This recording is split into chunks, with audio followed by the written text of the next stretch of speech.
What's up, guys? It's your boy back for another video here. Got a collection update. Bunch of PS1 stuff. A few of these I got from a local kind of collectibles store, which was like, not just video games, but all kinds of weird shit. And one I got from eBay, and then a couple other ones I got from local game shops. So kind of a bunch of different stuff. So I don't know, I guess most of these I think are pretty well-known games, just kind of like holes that I've been having in my PS1 library, stuff that I've been wanting. So yeah, let's just get right into it. One I've been seeing coming up in a lot of videos on YouTube lately, most notably, of course, Bubs, is Swagman on the PS1. Really a cheap game, considering I think this game has a lot of potential to be not a cheap game one day. Holds up really well, looks really good. Aside from that, though, I haven't had a ton of a chance to play it. And yeah, looking forward to getting into this more. Kind of an interesting premise, and like the juxtaposition of kind of like creepy and cutesy at the same time. So Swagman, not much to say about that other than, if you can find that game for $5, I think it's a pretty safe pickup. One I've been putting off picking up for a while, and it was the last numbered Resident Evil game I needed for the PS1, and that is, of course, Nemesis, and this does include the Dino Crisis demo in there, so really nice shape. This game, they made fucking quadrillions of these, so it's still really affordable game. This I actually got at a local game shop, the same place I grabbed Swagman, actually, for, I don't know, maybe like 12 or 15 bucks. So definitely worth it. Next is one I had to get from eBay. I have not been able to find this game anywhere. I really need to change out this jewel case. A bunch of these, while the disc and the manuals and stuff are in pretty decent shape, a lot of these jewel cases just need to be swapped. It's the thing about these, just these standard CD jewel cases, they get really, gummed up over time. But this game is fantastic. It is Jackie Chan Stunt Master. Really, really good beat 'em up. This game is fantastic. Great sense of humor. The art style holds up pretty well, all things considered. Some boards kind of remind me of like the Crash Bandicoot style, where you're like running towards the screen, avoiding things. But those are kind of few and far between. For the most part, it is kind of a side-scrolling beat 'em up, but there is like some light platforming, and it's not totally side-scrolling. There is, some depth to the levels and shit. But really, really funny game. Great sense of humor. Tight controls. Plays phenomenally well.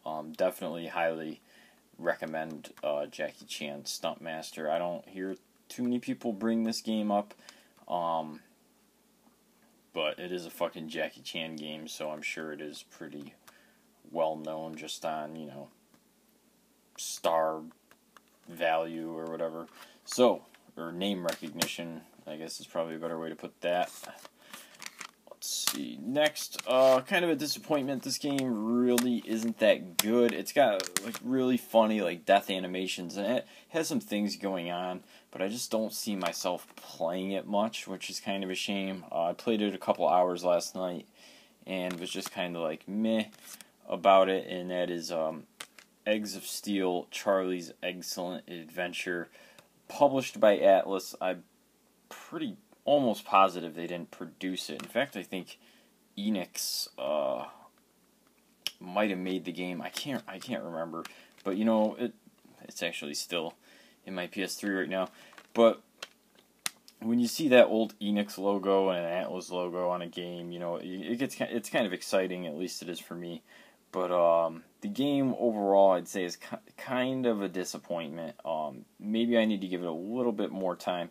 But I will say the music in this game is absolutely fantastic.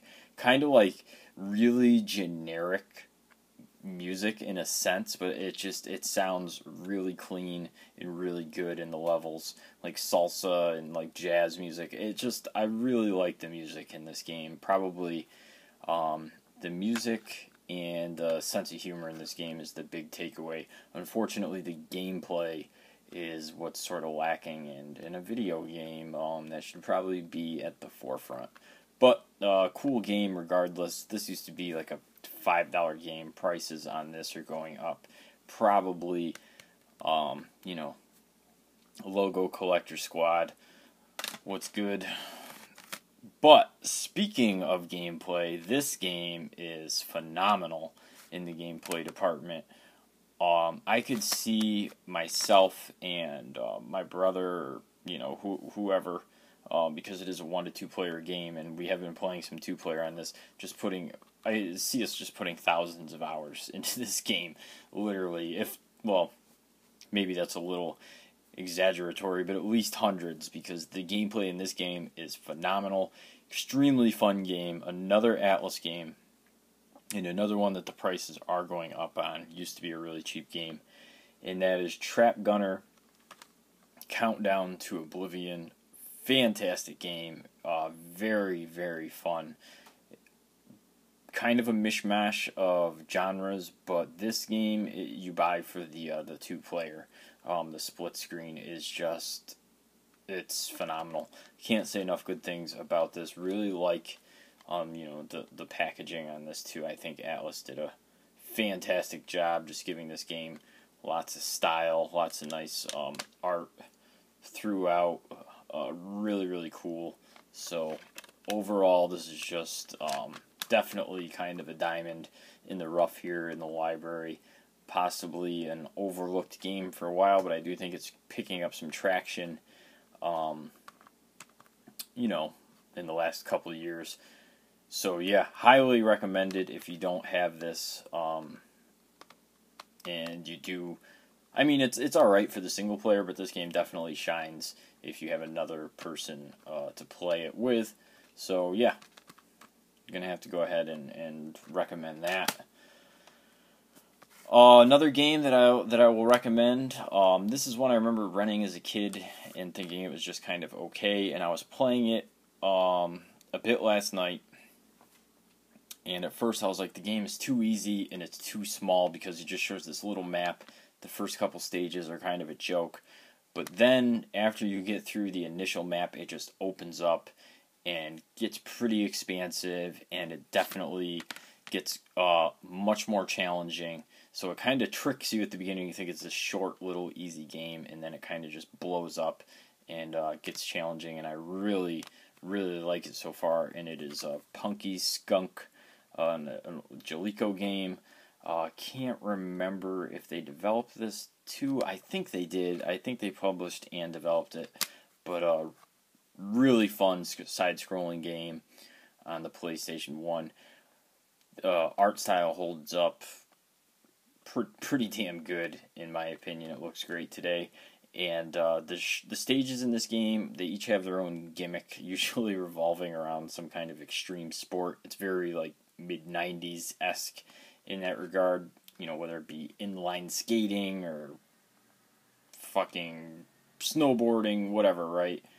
But it has these kind of short stages that are just long enough to be fun without getting repetitive, and then you revisit the gimmicks as the game goes on. It's it might have a little OD on the tude, but it's kind of a product of its time, and it is a lot of fun. And this is a game where the prices have actually gone down. I remember wanting to pick this game up a couple of years ago and thinking it wasn't worth the $40 to $50 price tag that I kept seeing it at, and lately I've been seeing this game for between 20 and 30, which I think is probably about what it's worth, and is safe, definitely worth it at that price point. 50, I'm not so sure about. But like I said, holds up really, really well. Definitely an interesting game. So, and you know, it's fun. And then the game that I probably shouldn't show, I have a couple PS1 games that I'm not gonna show, because you'll see them in my, you know, like top 10 most wanted games part 2 or whatever coming up. But this one I'm just way too excited, want to share it anyway, so you'll see this again in that video. But it is the original clock tower, the best clock tower in my opinion, even though I need to put a little bit more time into 2. But 3 was kind of a disappointment. But awesome game. Really happy to have this. I remember playing this with the mouse at one of my friend's house growing up. So I'm definitely interested in picking up a PlayStation mouse and revisiting this game. And that would be enough to make me, you know, hook up the original PlayStation and all that. But yeah, this is something I've wanted for a long time. Really happy to have it. Found it in pretty decent shape. You know, it has a few little nicks and things here and there, but overall, really good shape. Really, really happy to have this game. Yeah, so now I just need the sequel, and my clock tower collection will be complete at last. So that's it for stuff that I have to show you guys. I was gonna do like a whole rant about hidden gems because they're just a fucking joke, man. I was gonna make a video devoted to it. That just the people's idea of hidden gems today is just absurd in my opinion. What constitutes as a hidden gem? It's just bullshit, man. But I'll save that for another day. And it's kind of just pissing in the wind. It's not gonna make a fucking dent in the YouTube just algorithms. You know, people are still gonna put out these shitty fucking hidden gems videos and get fucking hundreds of thousands of views and whatever. Growing more and more I don't know, disinterested in YouTube the longer I'm on it. So I'm waiting for the YouTube renaissance that just really makes me passionate about being a part of this sham unity again. But right now it's just a fucking man-boy club of fucking weirdos in my opinion. But yeah, that's it for me, guys. I hope you're having a fucking wonderful day. And like always, have a blessed day, and I love you.